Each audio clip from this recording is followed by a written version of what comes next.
Magandang araw po. Ngayon po ay magluluto tayo ng ginitaang isda or fish cooked in coconut milk.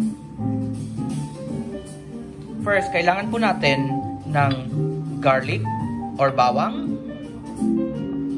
luya, onion, sili, salt, black pepper, konting patis, cooking oil, spinach, eggplant, coconut milk, at isda. Ang una po natin gagawin is ipriprito po natin ang isda hanggang maging golden brown.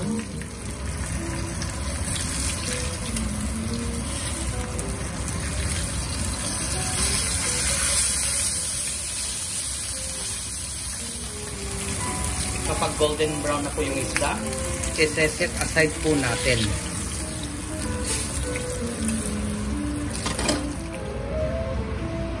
Maglagay na po tayo ng konting oil sa pan. Tapos usually, ang una kong nilalagay ay ang bawang.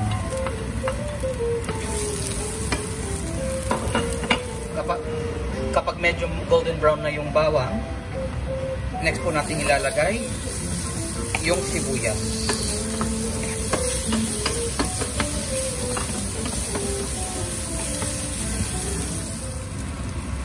Kapag medyo malambot na yung sibuyas, ilalagay po natin yung ating luya.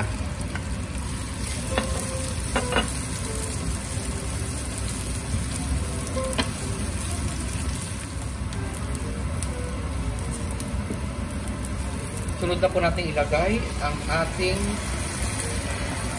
coconut milk.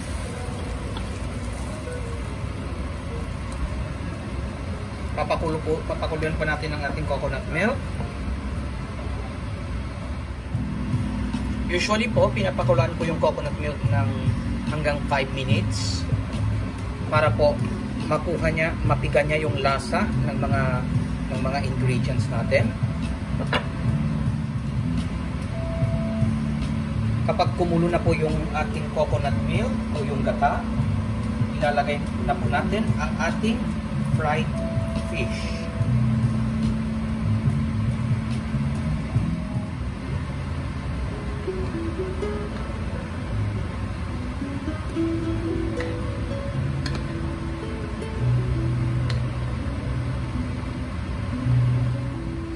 Tapos ilalagay na natin yung sili.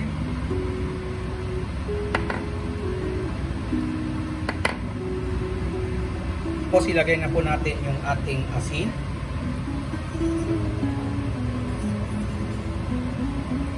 At saka konting patis.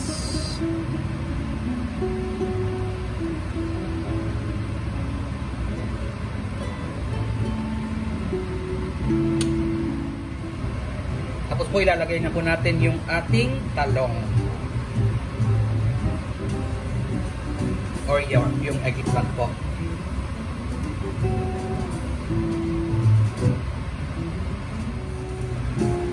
Maglagay po tayo ng konting black pepper para po mas malasa yung ating ginitaang isda.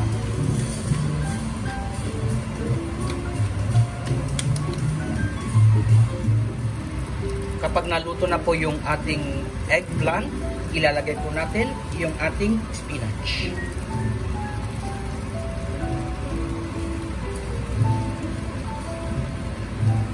Tapos po, tatakpan po natin.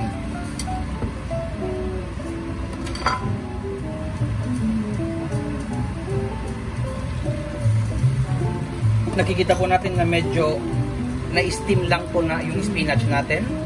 Ngayon po, ihahalo na natin yung spinach sa sabaw ng ating gata.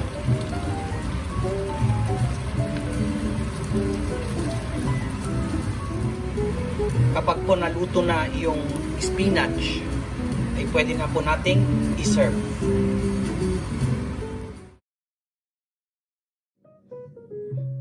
Ito na po ang ating ginitaang isda or fish cooked in coconut milk.